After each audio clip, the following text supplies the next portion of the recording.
Okay, I have some good news and some bad news. The good news is you can survive. If you made it through 2020, then you can survive anything. The good news is no matter what has happened to you financially, emotionally, mentally, or physically, there is hope, there is life, and there is a plan.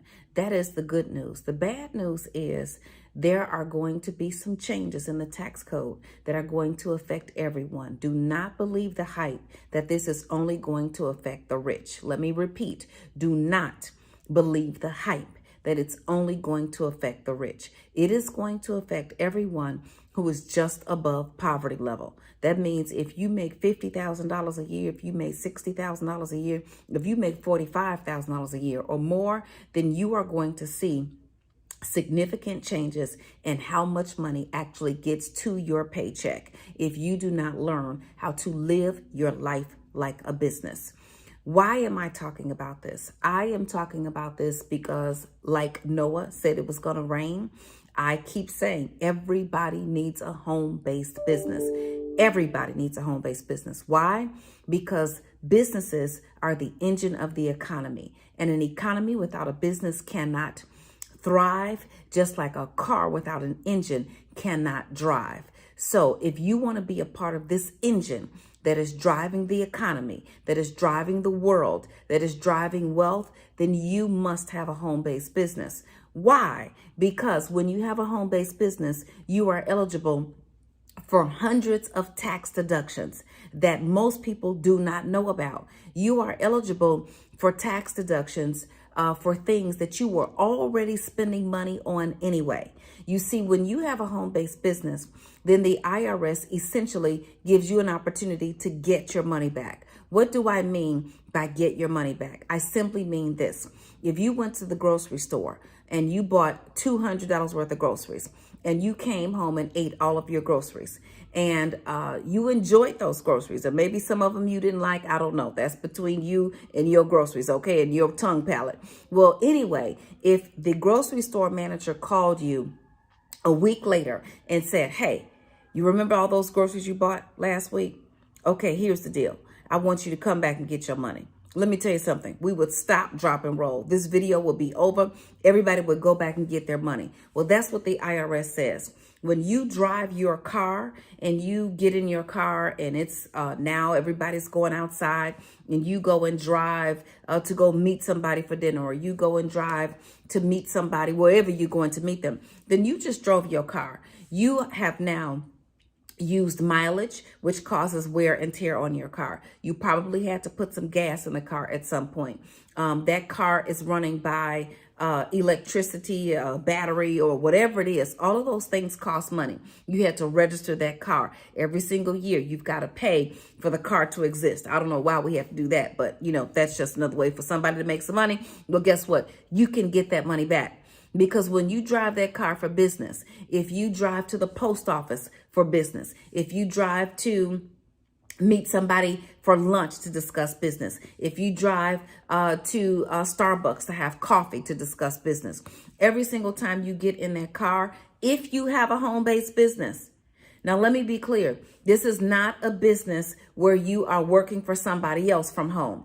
That's not a home-based business. So if you were told you could work from home and the company gives you a W-2 because it wasn't safe to go in for COVID, well, you are working from home. That is not the same as having your own home-based business.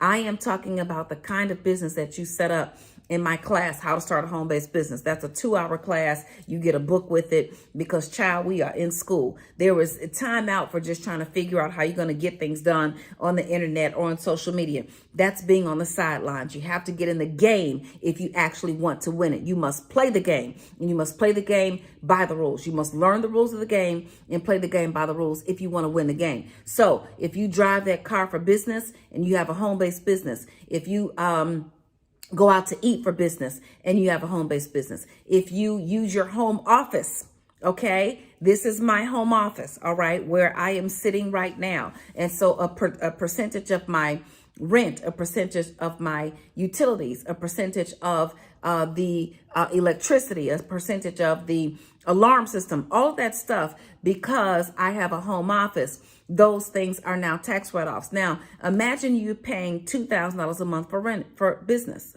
for rent. Again, imagine if you were paying $2,000 a month for rent. Now, imagine if 25% of the space in your place that you live, it could be your apartment, your condo, your house, you can rent, pay a mortgage, whatever. Imagine if 25% of that space is used for your home office. Well, guess what? You'd get to write off 25% of your rent. That's $500 every month. 500 times 12 is $6,000. Do you have $6,000 to leave on the table? I don't have $6,000 to leave on the table. Matter of fact, I don't have $6 to leave on the table. Matter of fact, I don't have 6 cents. Do you have 6 cents to leave on the table? I don't have any money to leave on the table. Let me tell you something. Times are hard. People are struggling. Folks are homeless. If you are trying to build your legacy for yourself and your family, then you're trying to give and you're trying to help, you're trying to serve. We don't have any money to leave on the table. So you need to get your money back. Okay? Tax time is here. And let me help you understand this. Tax time is always here. Every single day that you wake up and breathe, every single day that you wake up and you speak to someone or you communicate with the world, then you are potentially in a situation where you could either minimize your taxes or, because you don't know, pay more than you have to. And in my book, Tax Deductions That You've Never Known About, Get Your Money Back, Tax Deductions That You've Never Known About, I go over page after page. Look at this book. It's thick. Page after page after page of tax deductions that you never knew about. And there's space for you to write so you can take notes in the book as you go along, because this is not something that you can learn sitting down in one session. This is not something that you can learn just watching a video or reading the book one time. This is something that you have to practice.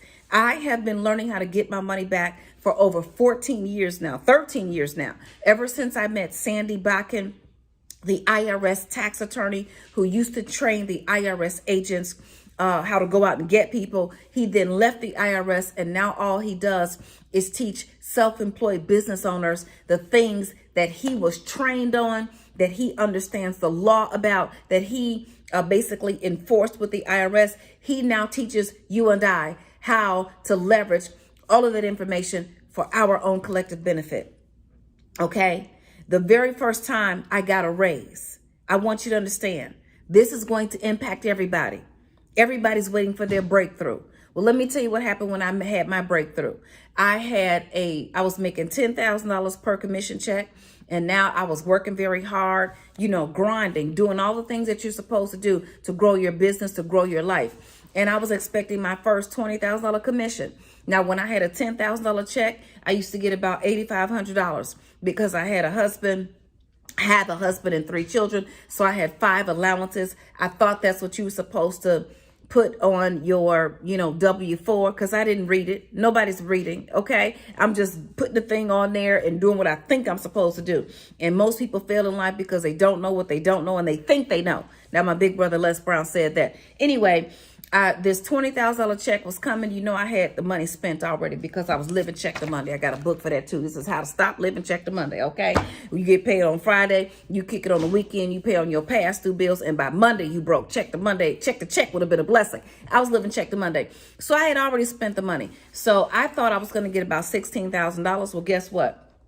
When the check came, the check was like $9,000. Almost passed out right there in the office. I got dizzy. Then I said, girl, you can't get dizzy because you need your money. I said, you right. So I called the IRS. The IRS said, you are in all these tax brackets.